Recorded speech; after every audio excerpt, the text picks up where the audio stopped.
ব্যাগপত্র গোছানো হয়েছিল, সন্তানদের স্কুলে বদলির শংসাপত্র জোগাড় করা হয়েছিল, এমনকি নতুন জীবনের জন্য স্কুল ব্যাগটাও কেনা হয়েছিল। সবকিছুই ছিল প্রস্তুত একটি নতুন শুরুর জন্য, লন্ডনে একসঙ্গে থাকার জন্য।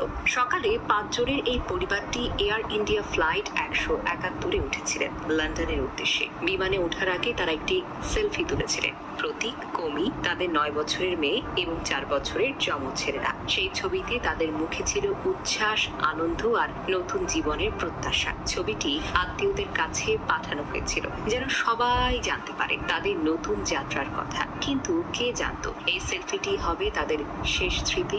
বিমানটি বিধ্বস্ত হয়। আহমেদাবাদের কাছে এই মর্মান্তিক দুর্ঘটনায় 241 জন যাত্রীর কেউ আর বেঁচে নেই। প্রতীক, কমি, তাদের মেয়ে, যমজ ছেলেরা সবাই চলে গেলেন। তাদের স্বপ্ন, তাদের পরিকল্পনা, তাদের হাসি সবকিছুই যেন এক মুহূর্তে ছাই হয়ে গেল।